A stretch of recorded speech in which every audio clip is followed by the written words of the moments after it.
Assalamualaikum warahmatullahi wabarakatuh. Alhamdulillahi hamdan katsiran thayyiban mubarakan fih kama yuhibbu rabbuna tabaraka wa ta'ala wa yarda. Ashhadu an la ilaha illallah wahdahu la syarikalah wa ashhadu anna Muhammadan abduhu wa rasuluhu la nabiyya ba'dah. Sallallahu alaihi wa ala alihi wa ashabihi wa tabi'in wa tabi'it tabi'in wa man tabi'ahum bi ihsanin ila yaumiddin. Wa qala Allah ta'ala fi kitabihil karim, Ya ayyuhalladzina amanu taqullaha haqqa tuqatih wa la tamutunna illa wa antum muslimun, amma ba'd. Para alim ulama, para ustaz, para sesepuh dan bini sepuh yang senantiasa saya hormati dan saya muliakan, bapak-bapak dan ibu-ibu, saudara-saudari jamaah Masjid Namirah yang dirahmati Allah Subhanahu wa ta'ala. Alhamdulillah, kita sangat bersyukur kepada Allah Subhanahu wa ta'ala atas karunia, atas nikmat dan pertolongannya pada pagi hari ini. Kita diberi kesempatan untuk berada di salah satu rumah Allah Subhanahu wa ta'ala. Dan kita sedang di sini dalam rangka melakukan ketaatan kepada Allah Subhanahu wa ta'ala. Yang paling afdol, yang paling utama tentunya kita melaksanakan sholat subuh secara berjamaah, yang merupakan salah satu sholat dari dua sholat di waktu dingin, yang mana Rasulullah menyatakan man shalla al-bardaini dakhalal jannah. Barang siapa yang sholat bardain, sholat di dua waktu yang dingin, maka dia akan masuk surga. Dan yang dimaksud dua sholat di waktu dingin adalah sholat asar dan sholat subuh. Di antara 5 sholat, 2 sholat ini disebutkan secara khusus di dalam Al-Quran. Sebagaimana Allah nyatakan tentang sholat asar, Allah berfirman, Hafidhus sholawati was sholatil wusta. Jagalah oleh kalian sholat-sholat, khususnya sholat wusta, yang dimaksud adalah sholat asar. Begitu pula tentang sholat subuh, Allah mengkhususkan, diberi nama Qur'anul Fajr. Allah menyatakan, Inna Qur'anal Fajri kana mashhuda. Sesungguhnya qiraah di waktu subuh, yaitu sholat subuh, disaksikan oleh para malaikat-malaikat Allah, khususnya malaikat penjaga malam dan malaikat penjaga siang. Maka betapa besarnya karunia Allah pada pagi hari ini kita bisa menunaikan sholat subuh secara berjamaah. Dan kita berada di sebuah waktu yang dibarokahi oleh Allah Subhanahu wa ta'ala. Karena Rasulullah sallallahu alaihi wasallam pernah berdoa untuk kita. Beliau berdoa, Allahumma barik fi bukurina, atau Allahumma barik li ummati fi bukuriha.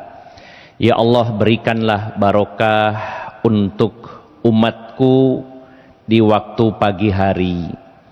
Dan barokah adalah an-nama wa ziyadah, atau ziyadatul khair.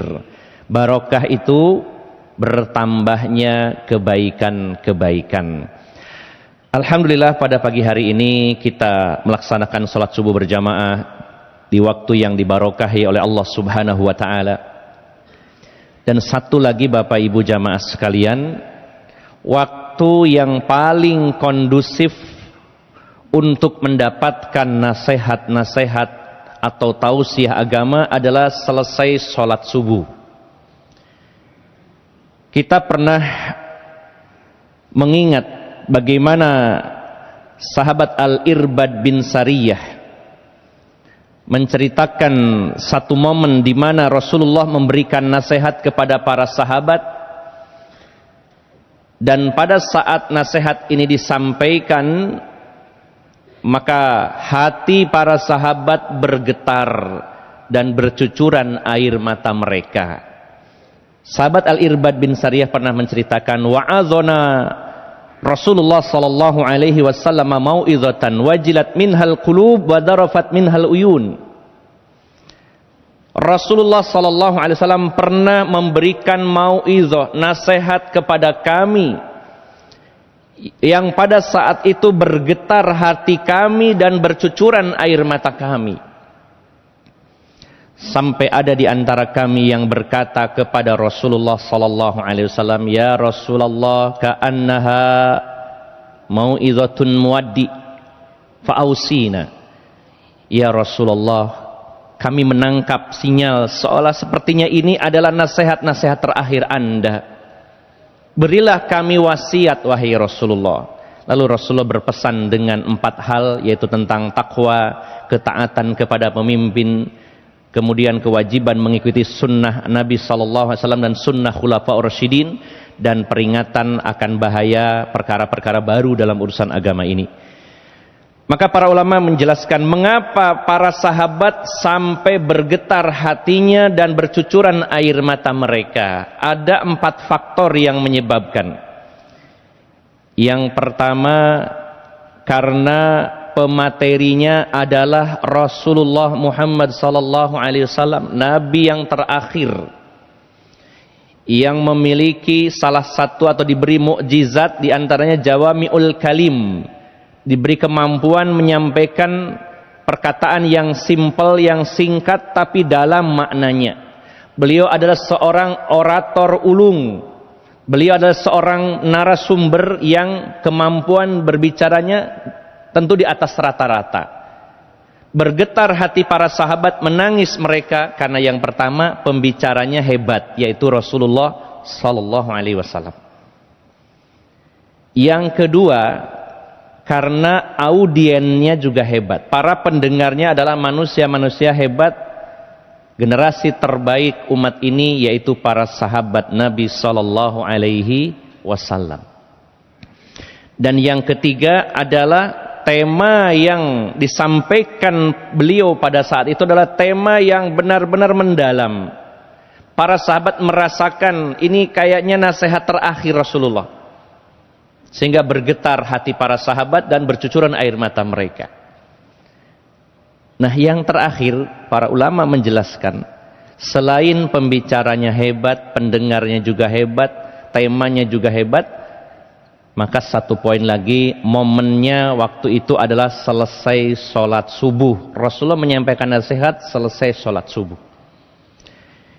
Ini menunjukkan bahwa kajian atau nasihat yang disampaikan setelah sholat subuh, mudah-mudahan insya Allah masuk ke dalam hati kita yang terdalam, melunakkan dan melembutkan hati kita semuanya, dan semoga Allah berikan cahaya ilmu ke dalam hati kita semuanya, sehingga kita menjadi orang-orang yang begitu cinta, begitu takut kepada Allah subhanahu wa ta'ala. Bapak-bapak dan ibu-ibu, saudara-saudari yang dimuliakan Allah subhanahu wa ta'ala, pagi hari ini kita akan bersama-sama mengkaji sebuah tema yang kami beri judul Arti Sebuah Kehilangan. Selama kehidupan kita, dan ini akan terus berlangsung bahkan hingga kita menemui Allah subhanahu wa ta'ala, hingga kita ajal, maka kehidupan ini akan dipenuhi dengan ujian-ujian atau bala. Sebagaimana Allah telah berfirman dalam surat Al-Baqarah ayat 155, di ayat yang Bapak Ibu insyaallah juga menghafalnya. Allah berfirman, "Wala nabluwannakum bisyai'im minal khaufi wal ju' wa naqsim minal amwali wal anfusi wath thamarat wa basyiris sabirin."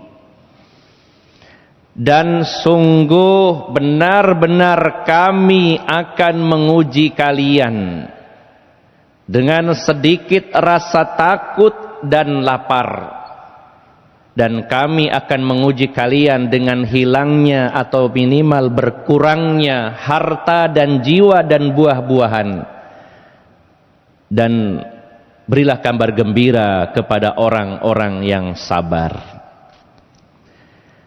Beberapa ujian atau bala disebutkan oleh Allah Subhanahu wa taala. Ini mewakili dari sekian banyak bala ujian yang menimpa kita. Yang pertama disebutkan adalah bala ujian yang menyangkut mental kita, menyerang psikis kita, yaitu al-khauf. Rasa takut, gelisah, gundah, khawatir. Maka ini ujian yang sangat berat, bahkan seringkali lebih berat dari ujian yang menimpa fisik seseorang.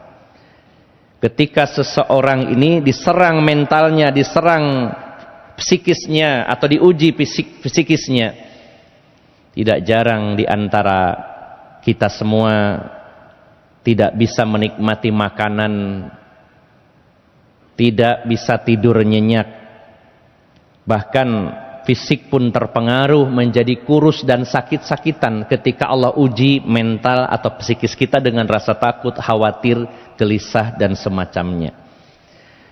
Kemudian yang kedua, walju, yang diserang adalah fisik, kelaparan, kekurangan ekonomi. Dan ini dilanjutkan lagi dengan berikutnya, itu wa naqsim minal amwali wal anfus, berkurangnya bahkan hilangnya harta dan jiwa.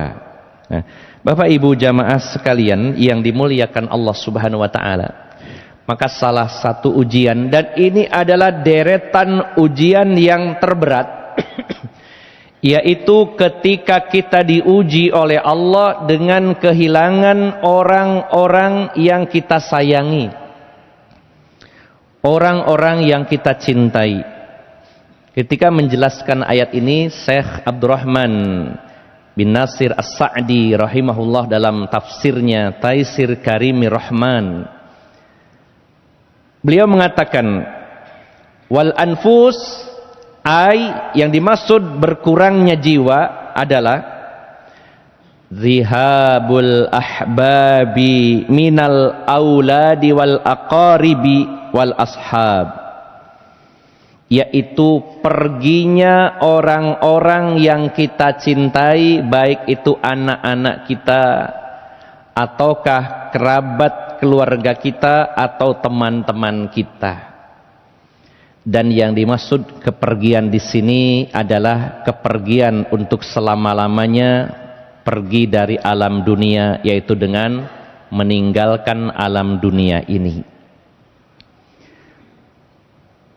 Mungkin di antara kita yang hadir pada pagi hari ini pernah mengalami atau bahkan sekarang sedang mengalami kondisi sedih yang begitu mendalam karena perginya, berpisahnya dengan orang-orang yang kita cintai, terutama dari keluarga kita yang terdekat, apakah itu orang tua atau pasangan, saudara, atau anak-anak kita.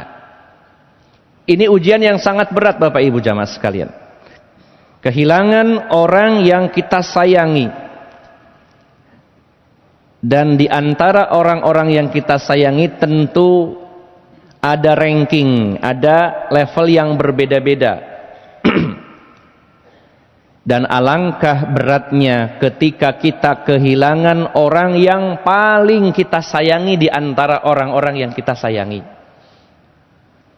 Kira-kira dari keluarga kita yang paling berat ketika kehilangan, apakah orang tua, ataukah istri, atau suami, saudara, atau anak, Pak? Kira-kira yang paling berat yang mana, Pak? Ini ada di sini Bapak Ibu yang berpisah karena kematian, berpisah dengan orang tua, ada pasti ya, yang hadir di sini. Ada juga yang berpisah kehilangan istri. Ada Pak? Kehilangan istri. Udah hilang tapi udah ada gantinya Ustadz. Jadi gak angkat tangan. Mungkin ada. Kehilangan suami. Kemudian kehilangan anak. Maka dari orang-orang yang pergi ke alam akhirat, yang meninggalkan kita di dunia ini, tentu berbeda-beda. Siapa di antara mereka itu yang sudah meninggal dunia, tentu ada perbedaan-perbedaan. Bahkan antara satu orang dengan orang yang lain juga tingkat kesedihan dan beratnya ujian itu berbeda-beda, walaupun sama-sama kehilangannya. Bapak Ibu jamaah sekalian yang dimuliakan Allah Subhanahu wa taala, orang yang kehilangan orang tuanya, sama-sama kehilangan orang tuanya, bisa jadi berbeda dari tingkat beratnya ujian yang dihadapi. Ada seorang anak yang masih usia SD, kedua orang tuanya meninggal. SD, kedua orang tuanya sudah meninggal, kehilangan orang tua. Tapi ada juga di antara kita, bahkan ini yang banyak, kita yang sudah berusia 45, 50, 55, kehilangan orang tua. Nah, kira-kira dari dua kehilangan ini mana yang terasa lebih berat? Kemungkinannya adalah anak yang masih kecil orang tuanya meninggal, itu lebih berat jika dibandingkan kita yang sudah tua kehilangan orang tua. Bukan kita meremehkan dan tidak merasa kehilangan, tapi ini adalah berbicara tentang skor, ranking, perasaan yang lebih berat. Saat kita kehilangan kedua orang tua kita, saat kedua orang tua kita meninggal, kita sangat bersedih mengingat bagaimana besarnya jasa mereka. Tapi kalau kita sudah usia 50 tahun, orang tua kita mungkin sudah 75, 80. Ketika kedua orang tua kita meninggal di usia lanjut, kita sedih, kita berat. Tapi setidaknya kita berpikir bahwa oh ya memang bapak ibu saya sudah sepuh, sudah waktunya. Ya. Bahasa Jawanya ya wis tuwuk uripe begitu ya. Mungkin perasaannya sedih, berat, tapi tentu akan lebih berat ketika seorang yang masih anak-anak, orang tuanya meninggal. Betapa kehilangannya begitu besar. Sehingga sama-sama kehilangan bisa jadi levelnya berbeda. Seorang suami kehilangan istri dengan istri kehilangan suami itu berat yang mana, Bapak Ibu? Biasanya banyak ibu-ibu itu kehilangan suami, itu ada yang 10 tahun tidak menikah lagi. Bahkan ada yang seumur hidup tidak menikah lagi. Kenapa? Karena tidak bisa move on. Masih teringat suaminya yang sudah meninggal. Kalau yang bapak-bapak, mayoritas tidak semua ya. Baru sebulan sudah dapat gantinya Pak ya. Kebanyakan, walaupun ada yang mungkin belum bisa move on, masih teringat terus istrinya, ada yang seperti itu. Nah, maka Bapak Ibu jamaah sekalian, ada ujian kehilangan yang paling berat, yaitu ketika kita kehilangan anak-anak kita. Di mana Allah Subhanahu wa taala dalam hadis qudsi yang diriwayatkan Imam Bukhari, ketika ada di antara anak-anak yang meninggal dunia, Allah bertanya kepada malaikat dengan kalimat, "Khabadtum walada abdi?" Wahai malaikat, apakah engkau mewafatkan putra dari hambaku? Naam, jawab malaikat. Qabattum samarata fuadihi. Allah mengatakan, apakah engkau mewafatkan buah hatinya? Allah sendiri yang mengatakan melalui lisan Rasulullah sallallahu alaihi wasallam dalam hadis qudsi, apakah engkau yang telah mencabut nyawa buah hati dari hamba-hambaku, kata Allah. Ini satu kalimat yang luar biasa. Allah saja menamakan anak-anak kita sebagai samratu fuadi, buah hati. Bapak Ibu jamaah sekalian yang dimuliakan Allah Subhanahu wa taala, bagaimana sayangnya kita sebagai orang tua kepada anak-anak kita.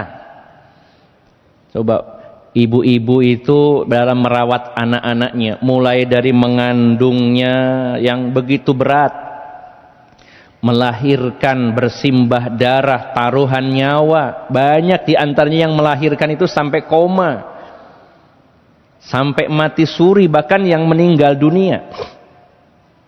Begitu lahir pun dibesarkan anaknya, dirawat sepenuh hati. Bagaimana seorang ayah sayangnya kepada anaknya, hari-harinya pikirannya bagaimana supaya anak saya bahagia. Bahkan dirinya rela sengsara, kehujanan, kepanasan, pontang-panting, capek, yang penting anaknya bahagia. Berapa banyak di antara kita orang tua yang berpikir bahwa biarlah saya dulu menderita tapi anak saya jangan. Menunjukkan itu betapa sayangnya kita kepada anak-anak kita. Dan bagaimana rasanya beratnya ketika anak-anak yang kita cintai meninggal dunia mendahului kita. Ini beratnya luar biasa Bapak Ibu jamaah sekalian. Banyak di antara kita yang bingung harus berbuat apa ketika anak kita meninggal dunia. Berapa banyak yang begitu loyo, lemah, tidak bisa bangkit kembali. Harus melewati malam-malam yang panjang dalam kesedihan dan kerinduan. Bagaimana beratnya Bapak Ibu? Pasti ada di antara kita yang merasakan ini. Kadang berpikir, alangkah baiknya kalau saya saja yang diambil, anak saya masih kecil. Ini perasaan-perasaan yang muncul. Dan di sini memang yang perlu kita hati-hati dan waspada adalah jebakan-jebakan syaitan. Maka Bapak Ibu jamaah sekalian, seringkali muncul berbagai macam pertanyaan, di mana pertanyaan itu ada pertanyaan yang wajar dan baik-baik saja, tapi kadang pertanyaan itu kalau diterus-teruskan akan merusak akidah kita, merusak hubungan kita dengan Allah Subhanahu wa taala. Muncul pertanyaan, kenapa harus anak saya yang diambil padahal masih banyak anak-anak yang lain? Ini kalimat yang berbahaya. Ada beberapa anak ini yang paling disayangi, ternyata yang diambil oleh Allah. Ada beberapa teman yang diuji dengan hilangnya anak, kemudian bercerita kepada saya, Ustaz, ini anak saya itu ada beberapa yang Allah ambil, ini yang paling solih, yang paling baik, paling pinter. Banyak yang mengalami begitu. Beberapa waktu yang lalu saat ada seorang teman dokter spesialis kandungan takziah ke rumah saya karena anak laki-laki saya satu-satunya juga diambil oleh Allah Subhanahu wa taala. Ada yang tanya kepadanya karena beliau juga punya anak laki-laki satu-satunya diambil oleh Allah. Baru masuk Unibrow di kedokteran. Ayahnya ini seorang dokter spesialis kandungan terbaik di kota kami. Punya klinik paling besar, paling canggih. Saat sudah masuk usia kuliah, masuk diterima di Fakultas Kedokteran Unibrow, dapat berita sedang berada di warnet, ditemukan sudah meninggal. Dan ayahnya tidak pernah tahu sakitnya, padahal seorang dokter spesialis. Ayahnya spesialis kandungan, ibunya spesialis kulit. Ketika berkunjung ke rumah saya, ditanya, apakah sudah bisa move on dok? Sudah berapa tahun ya putranya meninggal? Beliau bilang, belum bisa Ustaz. Ya, Bagaimana caranya saya supaya move on setelah berpisah dengan anak laki-laki saya satu-satunya. Sampai akhirnya beliau membangun masjid-masjid besar, diberi nama putranya. Ada beberapa masjid yang besar, diberi nama putranya. Maka Bapak Ibu jamaah sekalian, seringkali seseorang itu oleng ketika kehilangan orang yang dicintainya, apalagi itu putra-putrinya. Berkecamuk dalam pikirannya selain rasa sedih, rasa kangen, penuh kenangan indah. Nah, kadang-kadang muncul pertanyaan-pertanyaan yang berbahaya bagi iman kita. Seperti tadi bertanya, kenapa harus anak saya?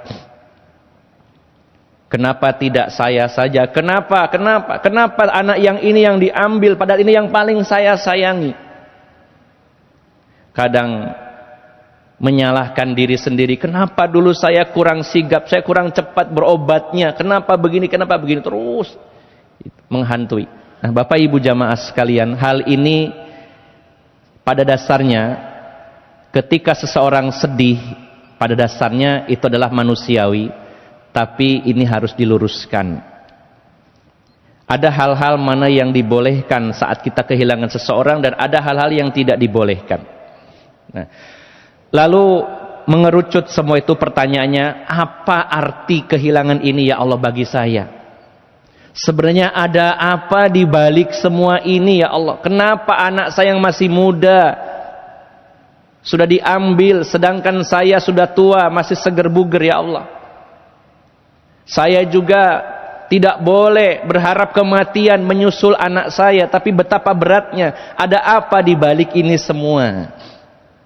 Maka dari pertanyaan-pertanyaan muncul itu mengerucut satu poin, sebenarnya apa arti ujian ini? Atau dengan kata lain, apa sebenarnya hikmah di balik ujian berupa kehilangan ini, terutama kehilangan anak tadi?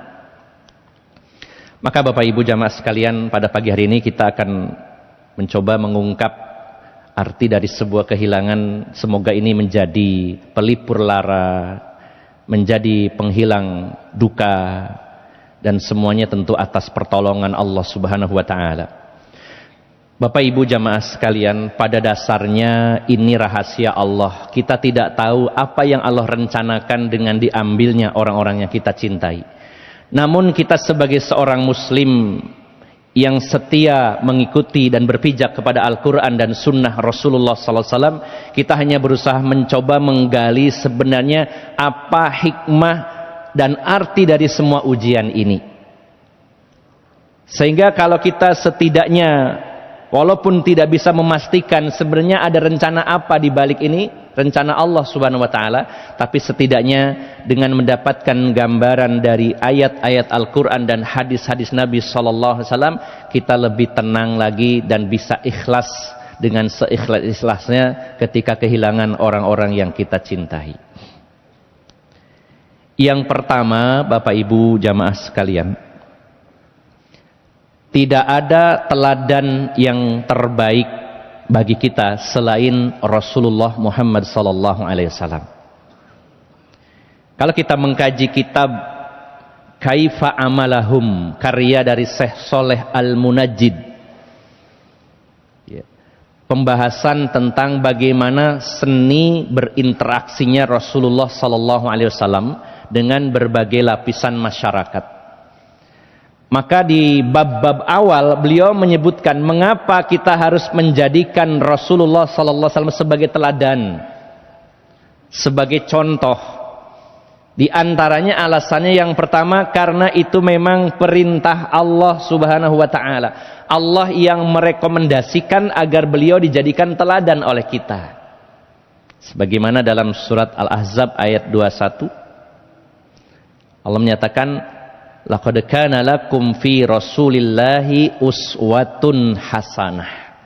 Jadi yang pertama, mengapa kita menjadikan beliau sebagai uswatun hasanah? Karena Allah yang merekomendasikan, Allah yang memerintahkan. Nah, yang kedua, kalau kita mencontoh Rasulullah sallallahu alaihi wasallam, maka dijamin tidak akan salah, karena beliau orang yang maksum, terjaga dari kesalahan.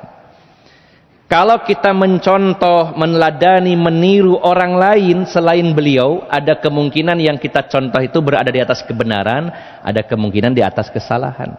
Sedangkan beliau di atas kebenaran. Maka saat kita diuji oleh Allah Subhanahu wa taala dengan kehilangan, terutama orang-orang yang kita cintai, lalu sikap apa yang diambil oleh Rasulullah sallallahu alaihi wasallam kita tiru. Dan Bapak Ibu jamaah sekalian, ketika ujian ini terasa berat, salah satu yang kita ingat adalah Rasulullah sallallahu alaihi wasallam. Kalau kita merasa sedih, berat, kehilangan anak-anak kita ada yang meninggal dunia, kita ingat bahwa Rasulullah sallallahu alaihi wasallam diberi anugerah 7 putra putri, 4 putri, 3 putra. Yang pertama Qasim, di mana beliau mendapat kunyah Abul Qasim. Ini anak pertama beliau laki-laki, Qasim. Yang kedua Zainab. Kemudian yang ketiga Ruqayyah. Yang keempat Ummu Kulsum. Kemudian yang kelima adalah Fatimah. Yang keenam Abdullah. Yang terakhir adalah Ibrahim. 3 putra, 4 putri. Qasim meninggal sebelum Rasulullah diangkat menjadi Rasul di usia 2 tahun. Abdullah meninggal di usia kurang lebih 3 tahun. Dan Ibrahim meninggal usia 17 bulan. Sedangkan putri-putri Rasulullah SAW, Zainab meninggal usia kurang lebih 30 tahun. Dan dari semua putra-putri Rasulullah SAW yang 7 itu, yang 6 meninggal di saat Rasulullah SAW masih hidup.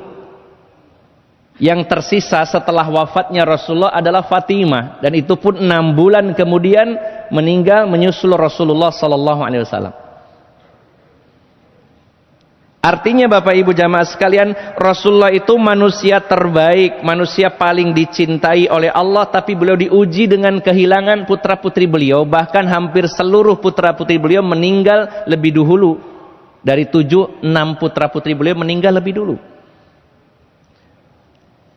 Maka kalau kita sedang merasa sedih, Allah, saya kehilangan anak saya. Lalu kita ingat, Rasulullah dulu itu, Rasulullah itu manusia terbaik, manusia paling dicintai Allah. Allah juga uji beliau, bahkan putra-putranya meninggal di waktu kecil. Maka sebagai contoh teladan bagaimana sikap Rasulullah SAW saat putra beliau meninggal, terutama putranya yang bernama Ibrahim, yang dilahirkan oleh Maria Kibtiyah dari Mesir. Di dalam hadis Bukhari dari Abdurrahman bin Auf, Abdurrahman bin Auf menceritakan kepada kita, ketika Ibrahim sakit parah, dan Ibrahim ini masih usia 17, ada yang berpendapat 18 tahun. Ketika Ibrahim ini sakit parah, maka Rasulullah bergegas ke rumah Maria Kibtiyah ini, mendapati Ibrahim yang masih bayi. Lalu Rasulullah mendekapnya dengan erat dalam keadaan sedang sakratul maut, didekap erat oleh Rasulullah SAW. Bisa dibayangkan Bapak Ibu jamaah sekalian, Ibrahim itu satu-satunya putra Rasulullah yang Allah anugerahkan setelah Rasulullah diangkat menjadi Rasul. Dan yang tersisa dari sekian putra-putrinya, putra ini cuman ini, Ibrahim ini. Yang 2, Qasim, Abdullah sudah tidak ada sebelum diutus Rasulullah sebagai Nabi. Maka betapa besarnya secara manusiawi seorang bapak, seorang ayah dengan anak laki-lakinya. Wah, ini penerus keturunan, ini nanti yang menggantikan tugas-tugas saya dan sebagainya. Harapannya begitu besar. Dan itu pun tentunya seorang nabi, walaupun nabi manusia biasa. Bagaimana beratnya Rasulullah sebagai ayah kehilangan putra laki-laki yang tinggal satu ini. Ya. Kemudian betapa beratnya karena Ibrahim ini begitu disayangi semasa sehatnya, disayangi banget oleh Rasulullah SAW. Dan yang membuat berat itu adalah usianya yang masih dini. Kalau usia 17-18 bulan itu satu setengah tahun itu kan sudah bisa berjalan, tapi masih oleng-oleng, masih lucu-lucunya. Sudah mulai belajar berbicara. Ini sudah sangat lucu sekali. Orang tua sangat sayang dengan anak yang seusia gitu. Ketika didekap, dipeluk erat oleh Rasulullah sallallahu alaihi wasallam, maka Allah ambil ruh Ibrahim, putra kesayangan Rasulullah sallallahu alaihi wasallam. Lalu apa yang dilakukan Rasulullah setelah didekap dengan erat? Beliau cium keningnya. Kemudian Rasulullah letakkan putra beliau. Ketika diletakkan ini, mengalir air mata Rasulullah sallallahu alaihi wasallam. Lalu Abdurrahman bin Auf bertanya, "Ya Rasulullah, mahadza? Wahai Rasulullah, ini kenapa? Kenapa Anda menangis? Bukankah Anda melarang untuk menangis?" Maka Rasulullah sallallahu alaihi wasallam menyatakan, dua suara yang dibenci oleh Allah. Yang pertama suara musik, yang kedua suara orang menempeleng wajah mereka, dan suara robeknya baju karena mereka melakukan niyahah, yaitu meratapi kematian. Itu dua suara yang tidak disukai oleh Allah. Sedangkan aku hanya menangis, fa innaha rahmatun, ini adalah tangisan kasih sayang wahai Abdurrahman bin Auf. Ini adalah tangisan kasih sayang, dan Rasulullah menangis. Lalu apa yang beliau sampaikan, dan ini menjadi contoh pegangan bagi kita semuanya Bapak Ibu jamaah sekalian. Beliau mengatakan, innal aina tadma wa innal qalba yahzan wala naqulu illa ma yurdi rabbana wa inna li firaqika ya Ibrahim la mahzunun. Yang dikatakan Rasul, sesungguhnya air mata ini mengalir dengan deras, hati ini bersedih, tapi kami tidak mengatakan apapun kecuali apa yang diridhoi Tuhan kami. Mata boleh menangis, hati boleh sedih, tapi kita tidak mengatakan kecuali apa yang diridhoi oleh Allah Subhanahu wa taala. Dan sungguh dengan perpisahan ini wahai Ibrahim, kami benar-benar bersedih.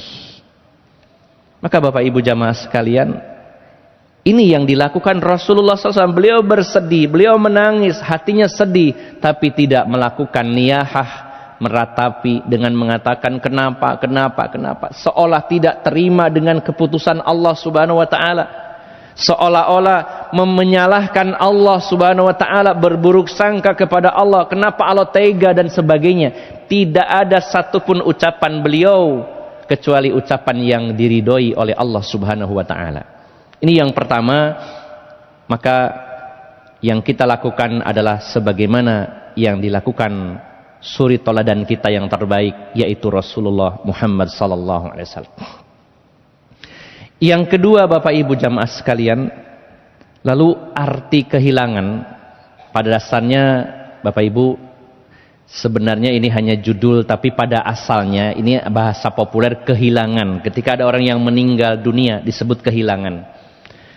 Bahkan kalau orang Sunda, mungkin ada orang Sunda di sini, saya juga dari Bandung. Kalau ada yang meninggal, bahasa Sundanya itu hilang. Ada apa? Oh, si fulan hilang. Hilang itu maksudnya meninggal.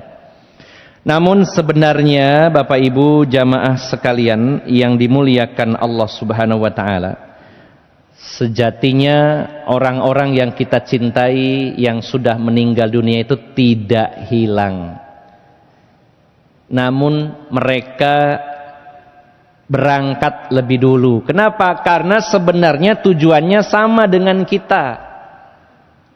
Ini benar-benar kita sadari bahwa kita pada dasarnya tidak kehilangan dia, tapi dia berangkat lebih dulu daripada kita. Yang perlu kita pastikan adalah tujuannya, tiketnya sama, pasti ketemu. Ibaratnya kita berada di stasiun mau berangkat ke Jakarta dengan kereta api yang sama, tapi jam keberangkatannya berbeda. Anak kita berangkat jam 9 pagi duluan, tiketnya sama, kereta apinya sama, tujuan akhirnya sama. Sedangkan kita berangkatnya jam 3 sore, tujuannya sama persis, kereta yang ditumpangi juga sama. Maka kalau kita ingin bertemu dengan orang-orang yang kita cintai, apakah orang tua atau istri atau suami atau anak-anak kita, sejatinya mereka berangkat lebih dulu. Kalau ingin bertemu kembali harus sama tiketnya, yaitu iman dan amal solih. Kalau kita ingat ini Bapak Ibu jamaah sekalian, ada orang-orang yang kita cintai yang lebih dulu, pasti kita menginginkan ingin berkumpul kembali. Maka kita harus berjuang keras. Kalau orang-orang yang kita cintai sudah secara zahir meninggal di atas iman, di atas Islam, apalagi husnul khotimah, maka kita berbaik sangka kepada Allah, dia calon penghuni surga, dan kita harus berjuang lebih keras lagi mendapatkan tiket yang sama agar nanti bisa bertemu kembali. Jadi Bapak Ibu jamaah sekalian, kita harus meyakini bahwa orang yang kita cintai yang sudah meninggal pada dasarnya tidak hilang, tapi hanya berpisah sementara waktu. Hanya meninggalkan dunia ini dan tidak akan kembali lagi ke dunia ini, dan kita akan menyusul, hanya masalah waktu saja. Kemudian yang perlu kita ungkap supaya kita tidak terlalu sedih Bapak Ibu jamaah sekalian, seringkali nun sewu, kalau kita kehilangan orang-orang yang kita cintai, seringkalinya kita berpikir itu orang yang kita cintai itu di sana kasihan ya, sendirian di kuburan. Saya masih ingat ketika ada seorang teman mewakafkan tanahnya untuk kuburan, khusus jamaah masjid. Saat peresmian anak saya sedang sakit. Kemudian saya berpikir jangan-jangan masa anak saya menempati yang pertama kali. Ternyata benar, tanah wakaf ini masih kosong dan penghuni pertama, kuburan pertama adalah putra saya. Nah, maka godaan setan yang muncul apa yang saya rasakan, mungkin Bapak Ibu rasakan. Ya Allah, saknone ya anakku dewean. Biasanya guyon-guyon, rame, pas makan bareng, pas rekreasi bareng, sakno ya dewean saiki. Dia terpisah sendirian. Ini yang sering muncul dalam pikiran orang tua.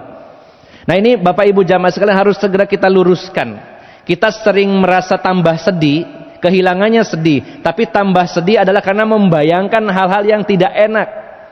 Gelap ya, kasihannya, sendirian ya, ini harus dirubah. Bapak Ibu jamaah sekalian, kita harus ingat bahwa alam kubur ini adalah persinggahan pertama di alam akhirat. Artinya alam kubur itu bagian dari alam akhirat. Ya. Dalam hadis yang diriwayatkan sahabat Utsman bin Affan, Rasulullah bersabda, "Innal qabra awwalu manzilin min manazilil akhirah." Sesungguhnya alam kubur adalah persinggahan pertama di alam akhirat. Artinya itu bagian dari akhirat. Nah Bapak Ibu jamaah sekalian, saat kita merasa sedih mengingat orang-orang yang kita cintai sudah di alam kubur, kita ingat bahwasanya justru kalau mereka yang meninggal itu di atas Islam, di atas iman, orang-orang soleh, di akhirat bagi mereka adalah tempat yang lebih baik daripada kita di sini. Bukankah Allah telah berfirman dalam surat Al-A'la ayat yang ke-17, wal akhiratu khairu wa abqa, dan akhirat itu lebih baik dan lebih kekal daripada dunia. Justru sebenarnya saya dan panjenengan ini yang lebih susah daripada orang yang kita cintai yang di atas iman. Di dunia ini penuh kecapean. Apa Imam Ibnul Qayyim Al-Jauziyah dalam kitabnya Ad-Da'u wad-Dawa ketika membahas tentang dararudz dzunubi wal ma'asi, bahayanya dosa dan maksiat, beliau bertanya kepada kita, beliau menulis, beliau mengatakan, apa yang menyebabkan Nabi Adam dan istrinya diturunkan dari surga ke dunia, sedangkan surga itu adalah negeri yang penuh kesenangan, kebahagiaan, ketentraman, dan harus pindah ke dunia yang penuh dengan rasa sakit dan musibah-musibah. Sebenarnya di dunia ini banyak ruwetnya Pak, banyak capeknya, banyak musibahnya. Beda kalau sudah masuk alam akhirat bagi orang-orang beriman, itu lebih baik. Nah, kalau kita merasa berat, sedih, kehilangan orang yang kita cintai, kita ingat wal akhiratu khairu wa abqa, akhirat itu lebih baik, lebih kekal. Dalam surat Ad-Duha ayat yang keempat, walal akhiratu khairul laka minal ula, dan sungguh akhirat itu lebih baik bagimu daripada yang pertama, yang ula, yaitu dunia ini. Jadi tenangkan hati kita saat kehilangan orang yang meninggal di antara orang-orang yang kita cintai, bahwa mereka di sana lebih bahagia daripada kita. Kita di sini Bapak Ibu masih penuh kerumitan, keruwetan, penuh kesedihan, penuh masalah. Kalau sudah masuk alam kubur dan meninggal di atas iman, di atas Islam, husnul khotimah, di sana lebih nyantai, lebih bahagia. Apalagi nanti di surga. Seorang ulama yang sangat terkenal, Imam Masruq, beliau pernah mengatakan, sebagaimana dikutip oleh Ibnul Mubarak dalam kitab Zuhud, Imam Masruq mengatakan, ma ghabadtu syai'an bi syai'in ka mu'minin fi qabrihi qad amina min azabillah wastirahu minad dunya. Saya ini tidak pernah iri seiri orang-orang mukmin yang ada di alam kubur. Namanya ghibthah, itu iri yang positif. Sering diistilahkan bukan hasad, walaupun ada hadis yang memberi namanya hasad. Rasulullah mengatakan la hasada illa pisnataini, tidak boleh iri kecuali kepada dua orang. Orang yang berilmu mengamalkan ilmunya, mengajarkan ilmunya, atau orang kaya yang menginfakkan hartanya di jalan Allah. Tapi para ulama sering lebih nyaman menggunakan kata ghibthah, iri, tapi iri dalam makna konotasi positif. Nah, kata Imam Masruq, saya tidak pernah segibtoh, saya tidak pernah seiri melebihi orang mukmin yang ada di alam kubur. Betapa irinya saya dengan keadaan orang-orang mukmin yang ada di alam kubur. Kenapa diiri? Karena dia aman dari azab Allah. Yang kedua, dia sudah istirahat dari dunia yang melelahkan ini. Di alam akhirat itu, di alam kubur, termasuk di dalam alam kubur, kalau orang itu mukmin, muslim, orang solih, selain aman dari azab Allah, berarti kalau aman dari azab Allah, mendapat nikmat dari Allah, dia juga istirahat total dari seluruh urusan dunia yang penuh kesedihan, berat, capek, rumit, ruwet, dan sebagainya. Dia sudah istirahat dari itu semua. Nah, jadi Bapak Ibu jamaah sekalian, satu, kita contoh sikap Rasulullah SAW. Yang kedua, kita tidak kehilangan tapi berangkat lebih dulu orang-orang yang kita cintai, kita akan menyusul. Yang ketiga, justru sebenarnya kita harus meyakini bahwa yang sudah di alam sana lebih damai, lebih tentram, lebih bahagia daripada kita yang di sini. Kemudian Bapak Ibu jamaah sekalian yang dimuliakan Allah Subhanahu wa taala, sering juga muncul pertanyaan, terutama kehilangan orang yang kita cintai dan usianya masih muda, mungkin anak biasanya. Anak di antara kita ada yang meninggal masih bayi, bahkan dalam kandungan. Ada yang masih balita meninggal. Ada yang usia SD, SMP, SMA, bahkan anaknya sudah berumah tangga, ya, macam-macam, berbagai usia. Maka seringkali ada perasaan yang mengganggu hati kita ketika ada muncul pertanyaan, dia masih muda, kenapa sudah diambil? Ini harus kita jawab Bapak Ibu jamaah sekalian. Kalau ada bisikan seperti itu, dia lebih muda dari saya bapaknya, saya ibunya, dia masih muda, masih usia SMA meninggal dunia. Nah Bapak Ibu jamaah sekalian, orang-orang yang kita cintai dan sudah meninggal, dan juga meninggalnya di usia muda, di atas iman dan Islam, dia sudah lolos. Sedangkan kita yang masih hidup sekarang memang jadi orang beriman, tapi apakah ada jaminan saat kita meninggal dunia, meninggal di atas iman? Justru kita berterima kasih, bersyukur kepada Allah, ya Allah, anak saya meninggal muda tapi dalam keadaan baik, di atas iman, di atas Islam, anaknya solih. Kita harus bahagia. Karena ketika Allah panjangkan umurnya lebih tua dari itu, kita juga tidak tahu nasibnya seperti apa. Justru kita yang lebih khawatir kepada diri kita, yang sudah meninggal dunia di atas iman, justru sudah lolos, sudah selesai tugasnya. Sedangkan kita belum ada jaminan kita ini terus di atas iman. Kenapa kita tidak bersyukur dan berbahagia ketika orang-orang yang kita sayangi lebih muda dari kita meninggal dalam keadaan baik? Berarti Allah sayang kepadanya, karena ketika Allah panjangkan umurnya, kita tidak tahu bagaimana kondisi imannya dan amalnya.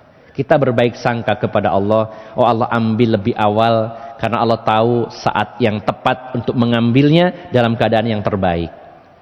Ketika orang-orang yang kita cintai diambil oleh Allah, itu dalam pandangan Allah berada dalam versi terbaiknya selama kehidupan ini, sehingga kita lebih lega. Justru yang sekarang kita pikirkan adalah diri kita. Entah berapa lama lagi sisa umur ini, dan bagaimana nasib kita, kita juga tidak tahu. Bersyukur orang-orang yang kita sayangi meninggalnya di atas iman, dan kita menjadi saksi. Apalagi ada bukti-bukti secara zahir, ya Allah, waktu anak saya meninggal yang nyolati sampai bukan ratusan lagi, ada ribuan. Ya Allah, waktu meninggal baru selesai sholat. Ya Allah, meninggal dalam keadaan tiap hari mendengarkan bacaan Al-Quran. Ya Allah, waktu meninggal banyak kesaksian dari orang-orang beriman, wah anak panjenengan itu anaknya baik, anaknya soleh. Ini hal-hal yang kita kumpulkan, kita kolek untuk meringankan rasa sedih kita. Jadi Bapak Ibu jamaah sekalian, arti dibalik semua musibah ini ada tujuan yang terbaik dari Allah Subhanahu Wa Taala. Ada rencana yang lebih baik dari rencana kita. Semua rencana kita, semua harapan kita, semua cita-cita kita mungkin sepertinya hangus dan hilang begitu saja. Tapi kita ingat, kalau kita punya rencana, Allah pun punya rencana.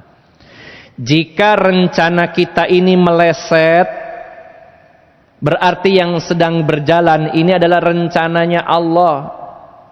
Kita punya rencana, Allah punya rencana, rencana kita gagal, berarti yang berhasil rencananya Allah, dan rencananya Allah lebih baik dari rencana kita. Seringkali apa yang tidak kita sukai, ada kebaikan di balik itu semua. Sebagaimana Allah berfirman, kita ingat-ingat surat Al-Baqarah ayat 216. Ketika kita sedih, apa saja kesedihan itu karena melesetnya rencana kita. Kita ingat firman Allah, kutiba alaikumul qitalu wa huwa kurhul lakum wa asa an takrahu syai'a wa huwa khairul lakum wa asa an tuhibbu syai'a wa huwa syarrul lakum wallahu ya'lamu wa antum la ta'lamun. Diwajibkan berperang atas kalian, dan perang itu tidak kamu sukai.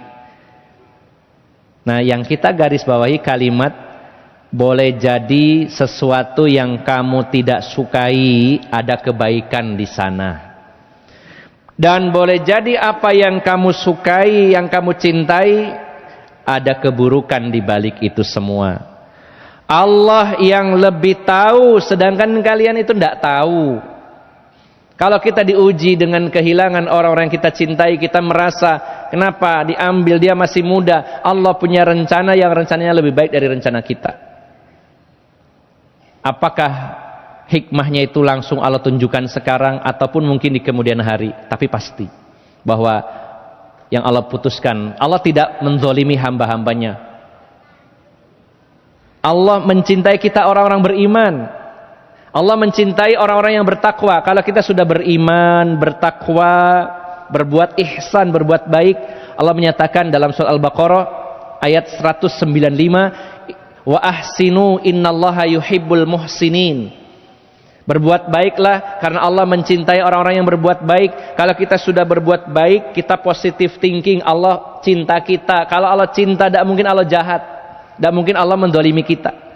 Kenapa harus diambil orang yang kita cintai? Apakah Allah jahat? Tidak. Allah cinta kita semuanya. Jika kita bertakwa, beriman, berbuat baik, pasti ada kebaikan yang Allah sedang siapkan untuk kita dengan hilangnya orang-orang yang kita cintai.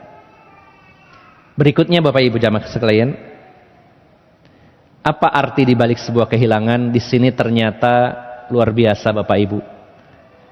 Ada peluang pahala sabar.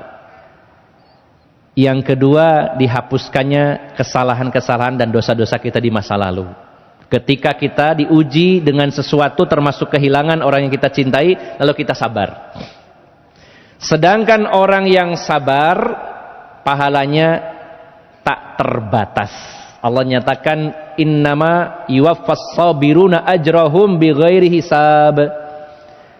Hanyalah orang-orang yang sabar yang pahalanya disempurnakan oleh Allah bighairi hisab, bighairi waznin wa bighairi mikyalin, tanpa hitungan lagi, dilos. Pahalanya orang sabar itu dilos.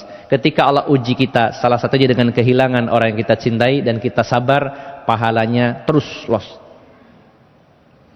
Waktu orang-orang yang kita cintai mungkin sakit, kita sabar merawatnya, dan tugasnya dia sudah selesai dengan meninggal dunia, ujiannya sudah selesai, sedangkan ujian kita berlanjut karena kehilangan dia.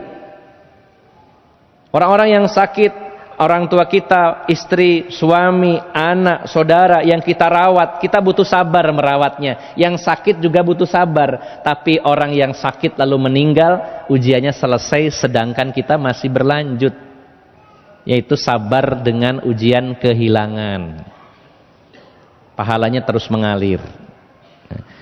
Dan Bapak Ibu jamaah sekalian, dalam hadis riwayat Bukhari dan Muslim, Rasulullah bersabda, ma yusibul muslima min nasabin wala wasabin wala hammin wala huznin wala adha wala ghammin hatta syaukati yusakuha illa kaffarallahu biha min khotoyahu. Tidaklah seorang muslim yang tertimpa kelelahan, penyakit, kekhawatiran, kesedihan, gangguan, ya, bahkan telusupan, duri yang menusuk daging seorang muslim, maka melainkan dengan itu semua Allah hapus kesalahan-kesalahannya. Bapak Ibu, lelah kita itu menghapus dosa kita, menjadi sebab dihapusnya dosa kita. Rasa lelah, rasa letih, khawatir, rasa takut, rasa sedih, bahkan duri yang menusuk badan kita, itu menjadi sebab dihapusnya dosa-dosa kita.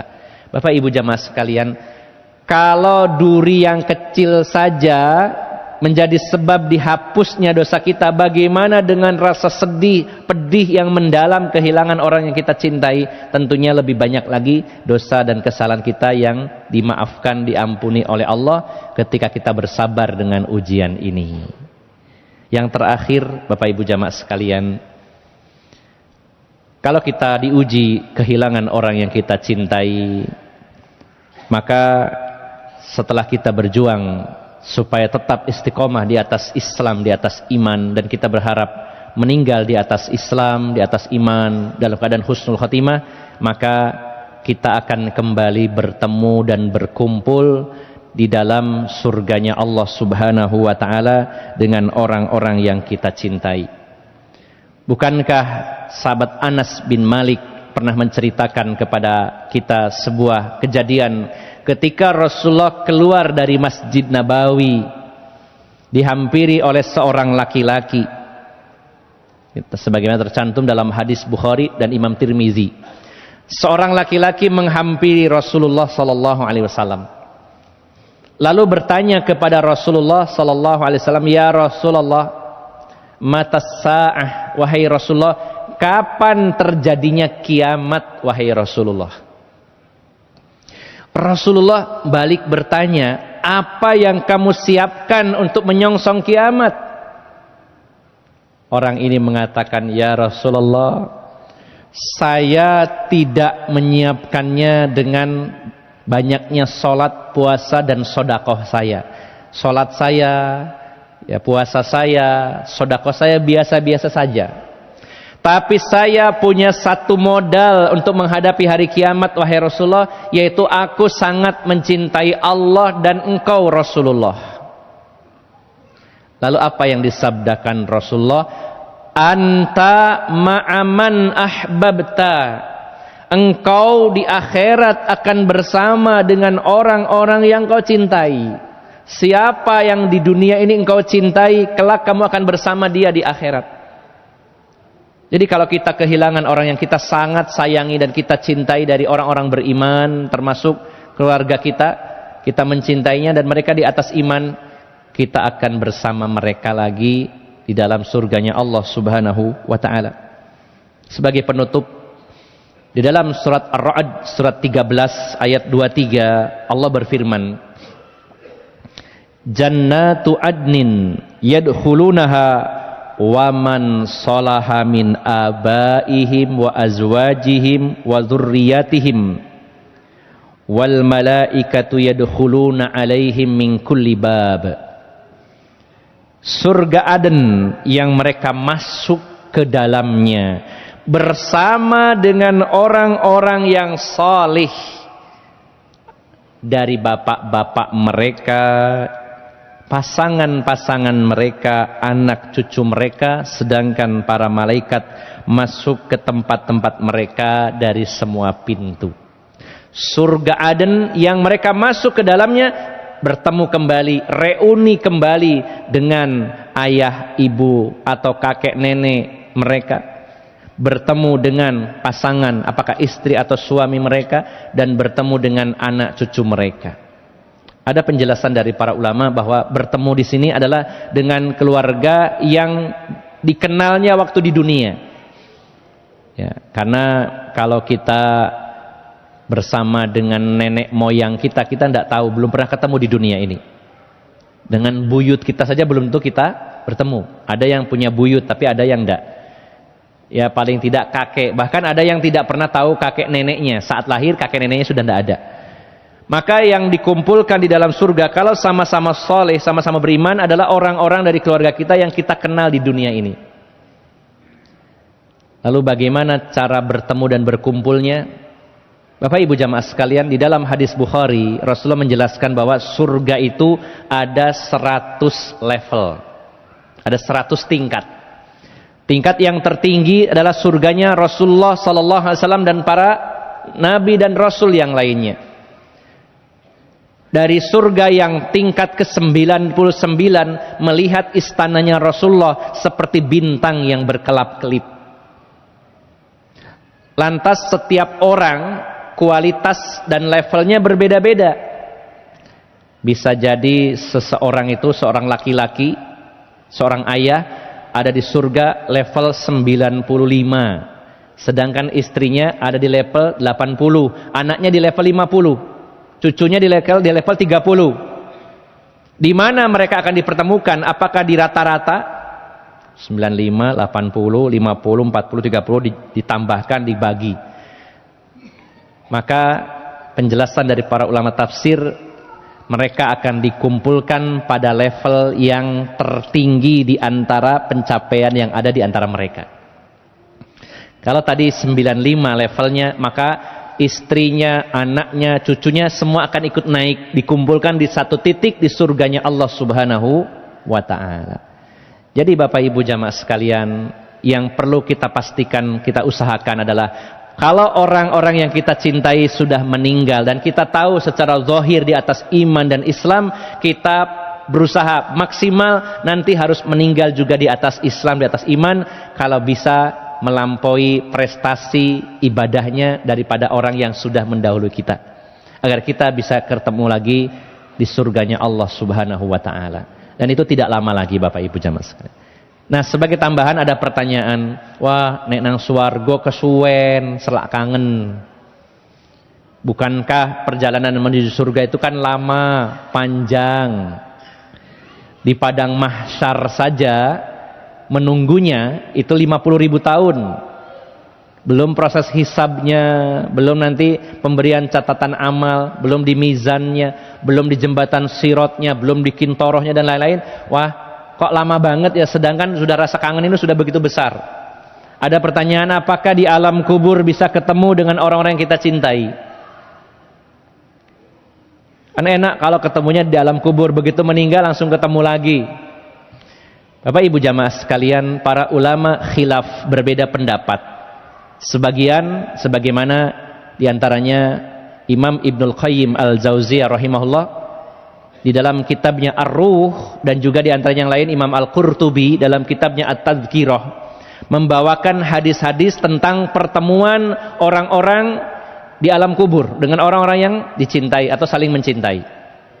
Namun sebagian ulama meneliti kembali hadis-hadis tentang bertemunya orang-orang di alam kubur jika sesama mukmin, itulah hadis-hadis yang dhaif. Sehingga kesimpulannya Bapak Ibu jamaah sekalian, kalau di surga pasti bertemu kalau sama-sama beriman. Tapi jika di alam kubur, ini adalah masih misteri karena para ulama masih beda pendapat. Ya, sebagian mengatakan ada hadisnya, sebagian menyatakan hadisnya dhaif. Wallah alam, ini adalah perkara gaib. Namun pada dasarnya kita sangat berharap dan meminta kepada Allah, semoga kita akan segera dipertemukan kembali dengan orang-orang yang kita cintai. Hari ini kita lanjutkan kehidupan kita, berjuang, berjihad lebih keras lagi untuk tetap istiqomah di atas hidayah Allah Subhanahu wa taala. Penuhi semua tanggung jawab yang diamanahkan kepada kita pada hari ini. Kalau anak kita sudah meninggal dunia, masih ada anak-anak yang lain yang menjadi amanah yang harus kita tunaikan. Mungkin masih ada pasangan, mungkin masih ada kerabat yang lain, dan perjuangan di hadapan kita masih terbuka lebar.